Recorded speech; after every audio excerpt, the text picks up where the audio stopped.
Hello everyone. Today we will see the arrangements with NXOpen. As usual, you will find the link to the source code of this tutorial in the description as well as the timestamp.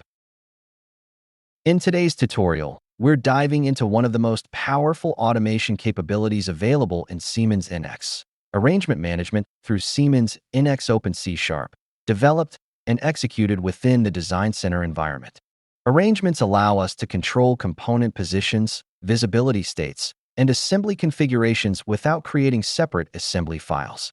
In this tutorial, we'll explore how to programmatically create, access, modify, and manage arrangements using the Siemens NXOpen API.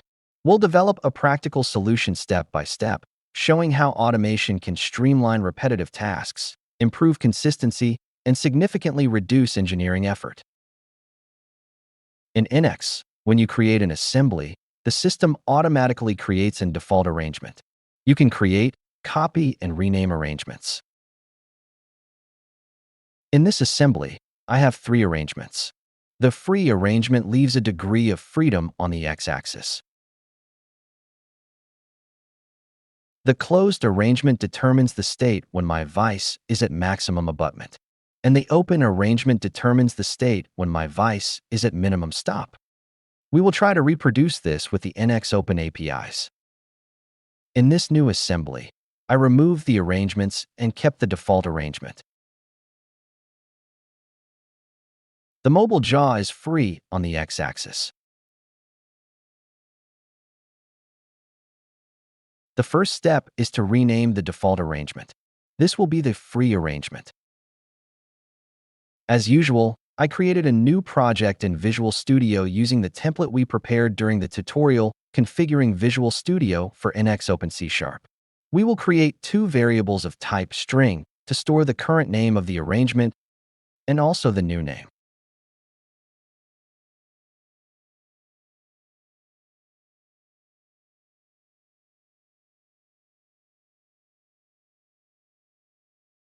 With the component assembly class of our workpart object, we can access the arrangements.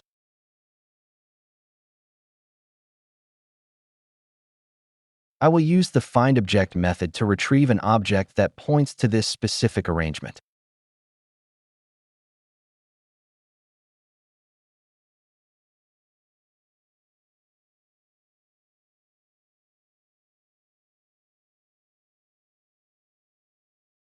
I need to add the NXOpen assemblies namespace to the project.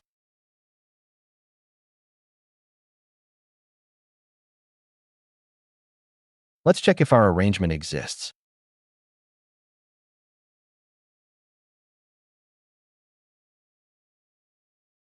If not, let's display a message.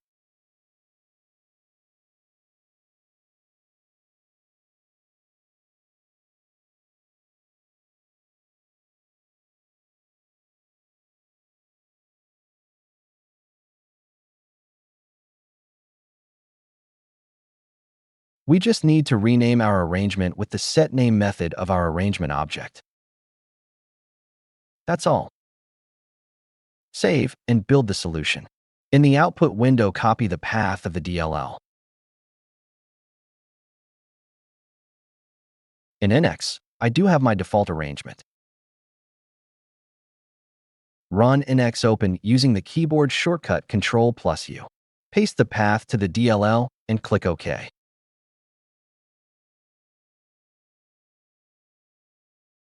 The default arrangement has been renamed.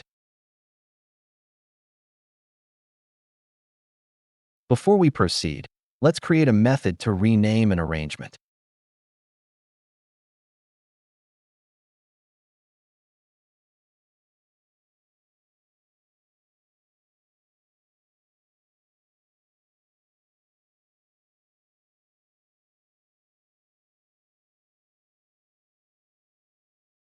Now it's time to create our arrangements.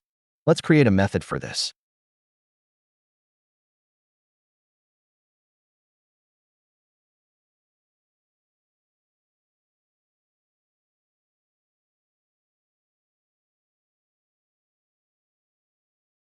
An arrangement can be created from the collection of component assembly class objects.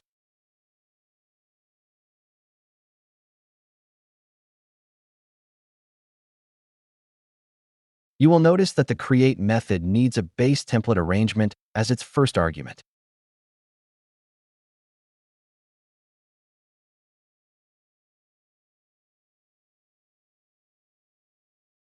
We will therefore use the active arrangement as a base for creating our new arrangement.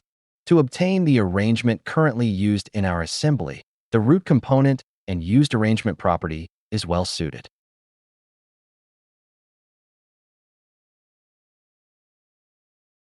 It's better to check if our template really exists.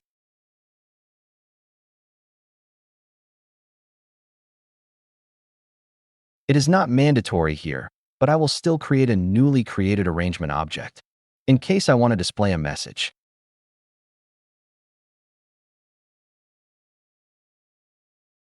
I will also create an undo mark to return to the original state.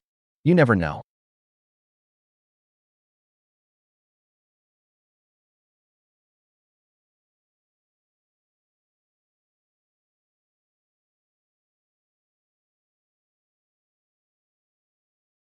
Oh, I made a mistake. I have to put different than null. We can now call our method to create arrangements.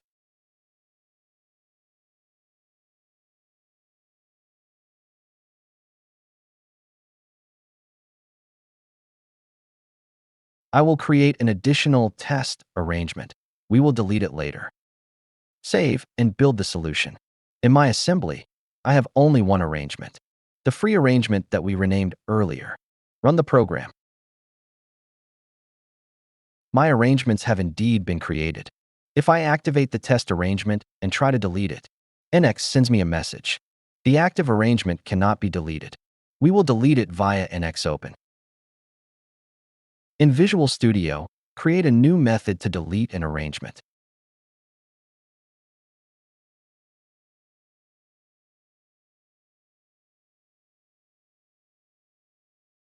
I'm also going to put an undo mark.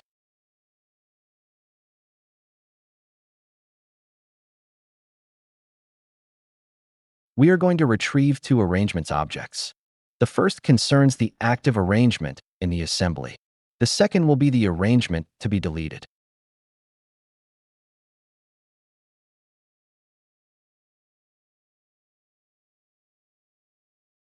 Now we need to test if our two arrangements are different.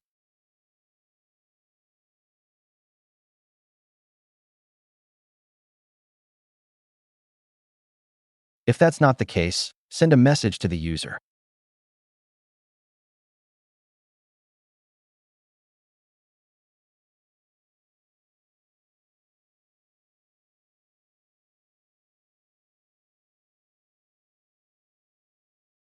If they are different, we can delete the corresponding arrangement.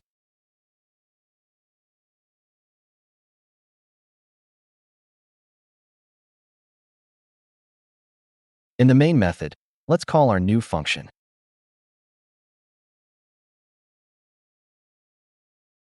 Save and build. My test arrangement is active. Run the DLL. The message appears, that's fine. Now activate the free arrangement and run again the DLL. The test arrangement is now deleted. Now, we will see how to activate an arrangement. Let's create a new method. I will use a different approach. I could use the findObject method, but I will go through the collection of arrangements. Let's get the arrangements in an array.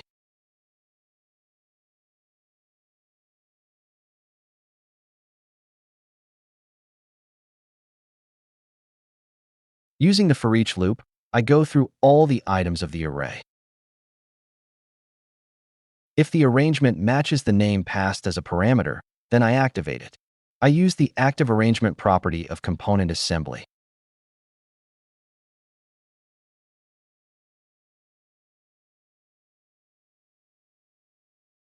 Let's modify our main method accordingly.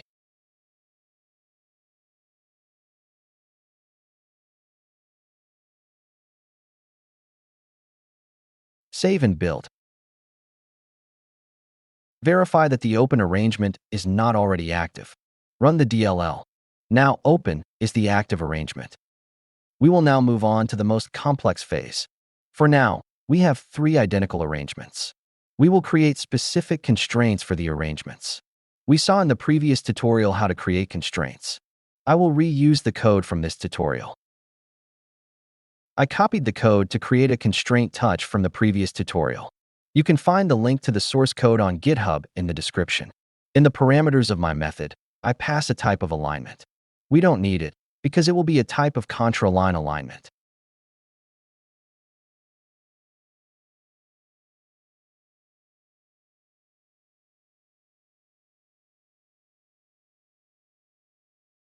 In this method, I use the constraint class to create my object, but this class is not optimal for creating specific constraints on arrangements. The component constraint class is more appropriate.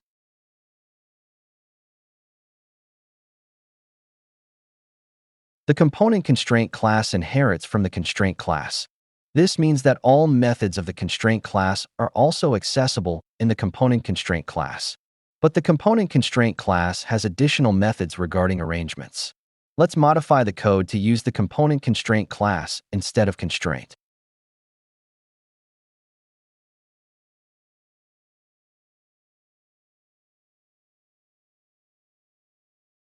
We need to convert the type anyway.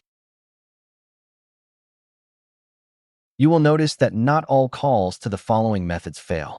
This is the magic of inheritance. We must now specify for which arrangement we want to apply the constraint.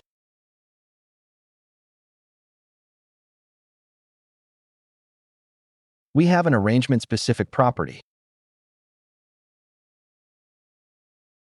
but I prefer to use the set-specific arrangement method. This one takes the arrangement as its first argument and the Boolean value as its second argument.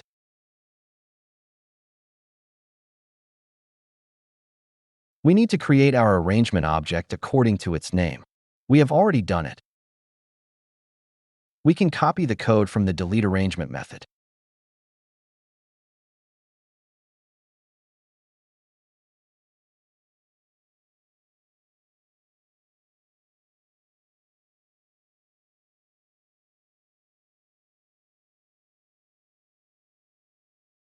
We also need to tell the solver which arrangement to use.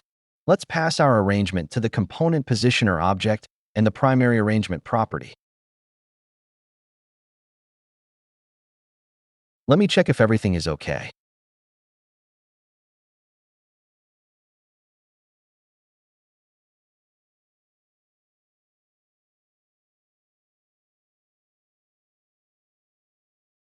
Okay, in the main method, let's call our new method.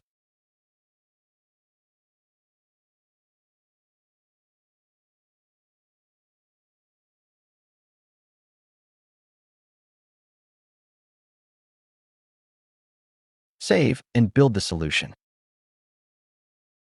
The free arrangement is active. It's okay. We force in the code to use the close arrangement. Select the 2 faces necessary for the touch constraint and run the DLL.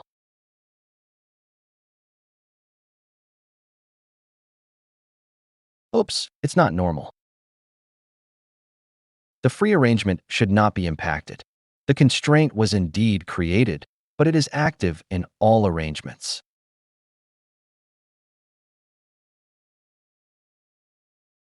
Let's see where the problem is. Okay, the constraint is specific to the close arrangement, but the shared state is also active. We need to deselect the shared state checkbox for this to work.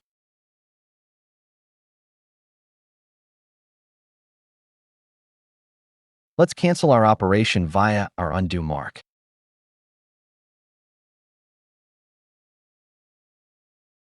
After the set specific arrangement instruction, let's add the set shared suppressed info to true.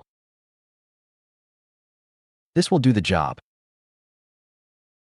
Save and build. In NX, select both faces and run NXOpen.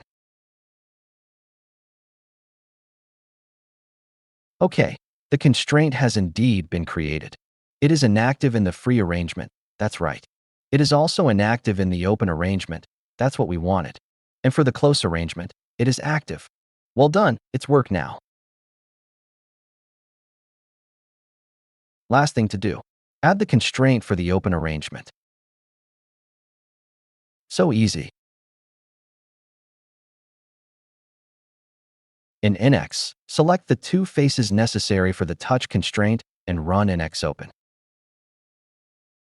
The constraint is created and inactive in the free arrangement. It is active in the open arrangement.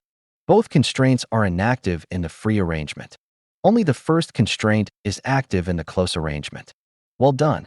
Last step of this tutorial. We will see how to remove a component in a specific arrangement. We are going to remove the screw component from the free arrangement. Let's go.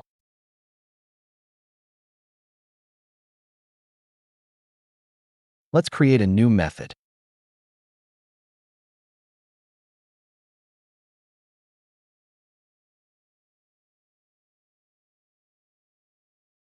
The work part as the first argument, the arrangement name as the second, and the component name as the last.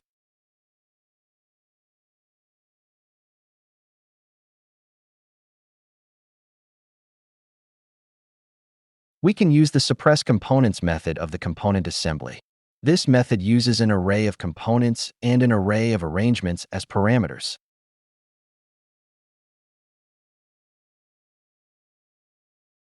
Let's declare two arrays, each containing a single element. One for component and one for arrangement.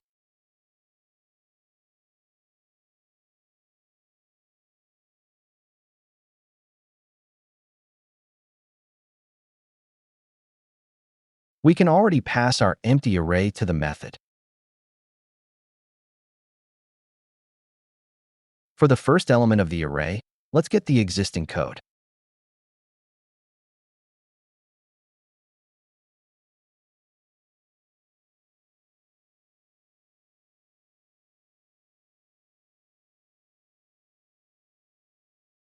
To retrieve the screw component, I will use a loop on all the components of the assembly.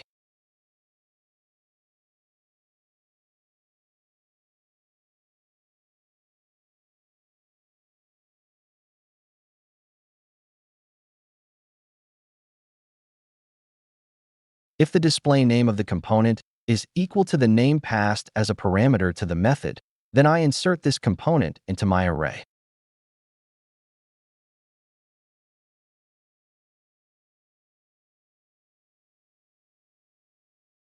Let's add an undo mark.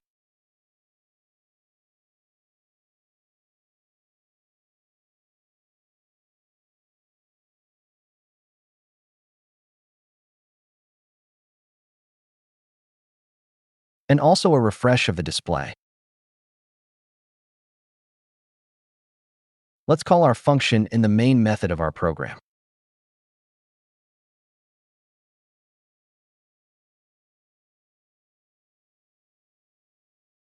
Save and build the solution. Run NXOpen.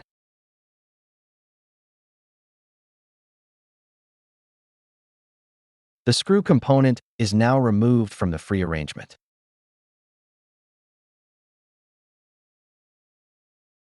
It is still present in the close arrangement.